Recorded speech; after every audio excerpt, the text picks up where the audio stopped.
السلام علیکم دوستوں ایک 3 سالہ بچہ اپنی ماں کے ساتھ اپنے چھوٹے سے اینیمل فارم پر انڈے جمع کر رہا تھا۔ ان نے دیکھا کہ ایک بطخ انڈوں پر بیٹھی ہے۔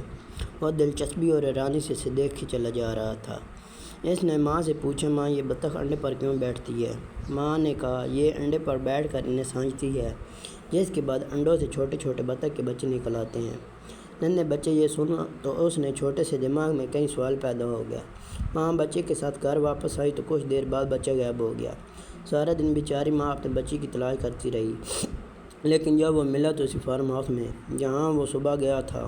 وہ بچہ کچھ انڈے جمع کر کے بھوسے کے ڈھیر پر آ کر ان کے اوپر بیٹھا ہوا تھا۔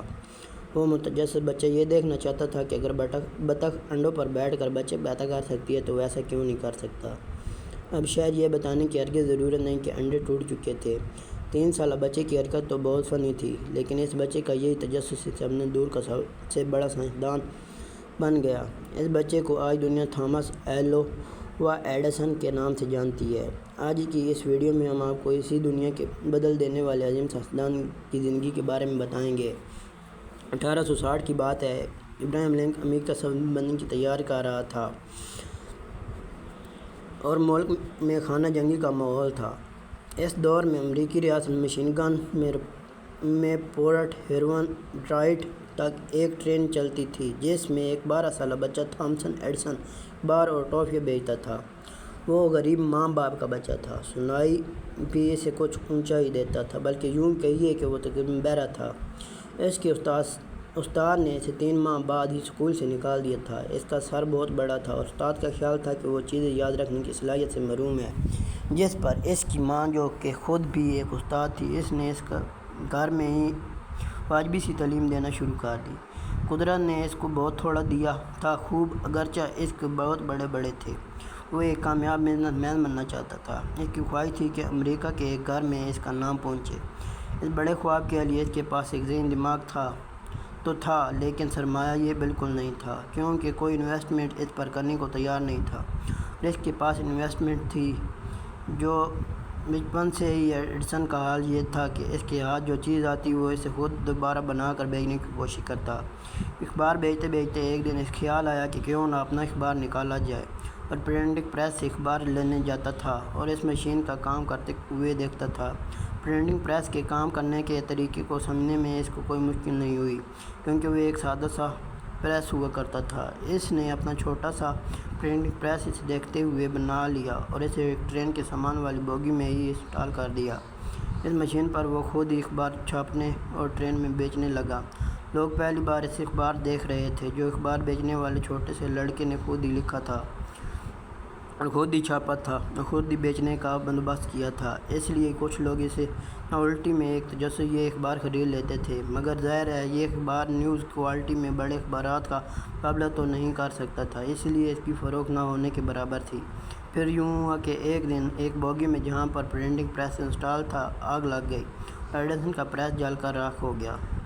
وہ چاہتا تھا پرنٹنگ پریس دوبارہ بنا لیتا، طریقہ تو وہ سیکھ چکا تھا، مگر تب تک وہ یہ بھی سمجھ چکا تھا کہ اخبار کے بزنس میں زیادہ فائدہ نہیں ہے۔ تو کیا کیا جائے؟ اسے کوئی سونے کی کان تو ملنے سے رہی۔ اس نے ٹرین کی کھڑکی سے سر باہر نکالا اور ٹرین کے ساتھ دوڑتے بھاگتے ٹیلی گراف کے کھمبوں کو دیکھنے اور کچھ سوچنے لگا۔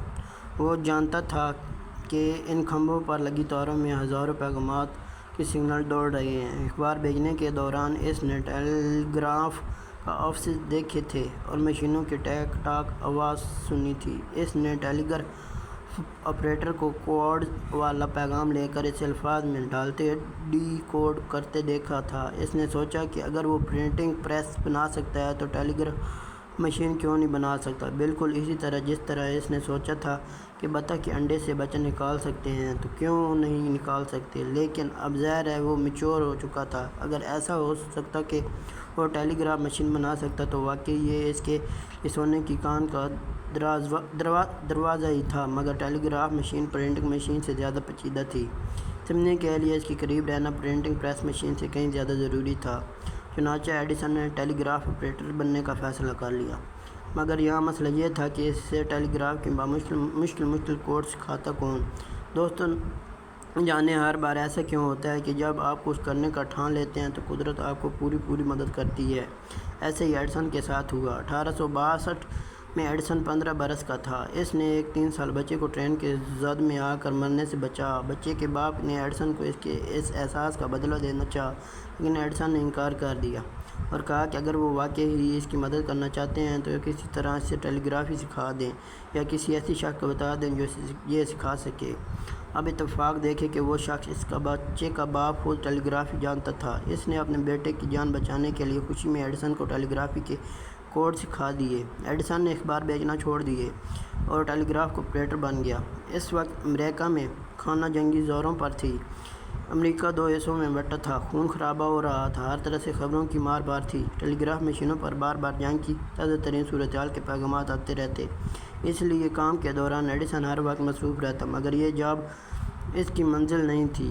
یہاں تو وہ صرف یہ دیکھنے آیا تھا کہ ٹیلی گراف مشینوں میں آخر کون سی راکٹ سائنس ہے جو وہ نہیں سمجھ سکتا۔ اس کے ساتھی آپریٹر تو بس جیسے تیسے کام کا وقت پورا کرتے اور گھروں کو چلتے جاتے، مگر ایڈیسن ٹیلی گراف مشین کو سمجھنے میں لگا رہتا۔ کام کے دوران سگنل بھیجنے اور وصول کرنے میں جو بھی مشکلات ہوتی تھیں اس نے سب نوٹ کر رکھی تھیں۔ جب 1865 میں امریکہ میں خانہ جنگی ختم ہو گئی اور کام کا بوجھ کچھ کم ہوا تو ایڈیسن بھی پھر سے اپنے آئیڈے یعنی ٹیلی گراف مشین بنانے پر جٹ گیا اور اپنی ملازمت کے دوران وہ اس مشین کے بارے میں بہت کچھ سیکھ چکا تھا۔ اب اس نے ڈے شفٹ چھوڑ کر نائٹ شفٹ میں کام شروع کر دیا۔ نائٹ شفٹ میں کام زیادہ نہیں تھا، مگر تجربات اور غور فکر کے لیے بہت وقت تھا۔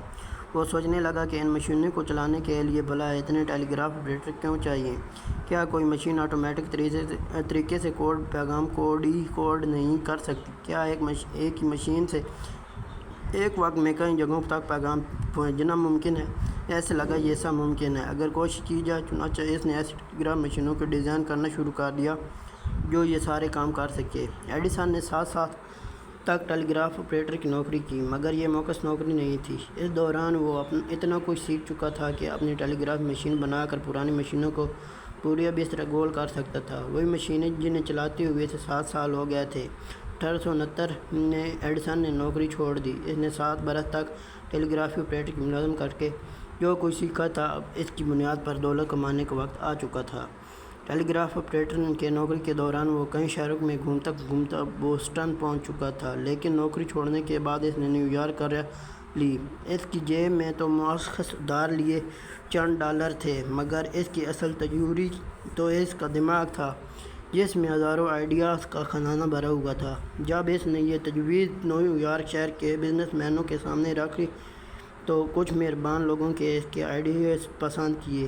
ان مہربانوں سے یہ مشینوں سے متعلق نہیں تھی۔ یہ پہلی ایجاد کیا تھی؟ آج پاکستان میں دنیا بھر میں الیکٹرانک ووٹنگ کے بہت چرچے ہیں، لیکن دنیا کا سب سے پہلا الیکٹرانک ووٹ ریکارڈ 150 برس پہلے 1869 میں ایڈیسن نے ایجاد کیا تھا، لیکن یہ ایجاد کمرشل نہیں ہو سکی تھی۔ سائنسدان اس ایجاد کے ساتھ میچکارے تھے، شاید انہیں اس ایجاد کی وجہ سے الیکشن میں دھاندلی کا خدشہ تھا۔ چنانچہ ایڈیسن نے فیصلہ کر لیا کہ وہ آئندہ صرف ایسی چیزیں ڈیزائن کرے گا جن کی مارکیٹ ویلیو ہوگی، جن کی خریداری بڑی تعداد میں میسر ہو۔ چنانچہ اس نے ٹیلی گراف مشینوں کے اپنے پرانے آئیڈیاز پر کام پھر سے تیز کر دیا، کیونکہ ان مشینوں کی ڈیمانڈ مارکیٹ میں تیزی سے بڑھ رہی تھی۔ پھر یوں ہوا کہ جلد ہی اس کی بنائی ہوئی آٹومیٹک ٹیلی گراف ایک ہی وقت میں کئی جگہوں پر پیغام بھیجنے اور اس کی بنائی ہوئی ٹیلی گراف مشینوں نے پیغام رسانی کی دنیا میں انقلاب برپا کر دیا۔ دیکھتے ہی دیکھتے پرانی مشینوں کا ڈبہ گول ہو گیا اور ہر جگہ ایڈیسن کے نام کا ڈنکا بجنے لگا۔ ایڈیسن کو کامیابی کیا ملی کہ اپنے پرائے سب اس کی طرح دوڑے چلے آئے۔ بڑے بڑے انویسٹر میدان میں کودے اور ایڈیسن کی جھولی نوٹوں سے بھر دی۔ ایڈیسن نے 7 سال ٹیلی گراف کی نوکری کر کے جو تجربہ حاصل کیا تھا، اگلے 7 برس میں اس نے اس کامیابی سے کیش کرایا۔ ٹیلی گراف کا بزنس واقعی اس کے لیے سونے کا کان ثابت ہوا تھا۔ 29 برس کی عمر تک وہ ایک کامیاب دولت مند بزنس مین بن چکا تھا، لیکن یہ دولت ابھی اس کی تصور سے، اس کی امید سے بہت کم تھی۔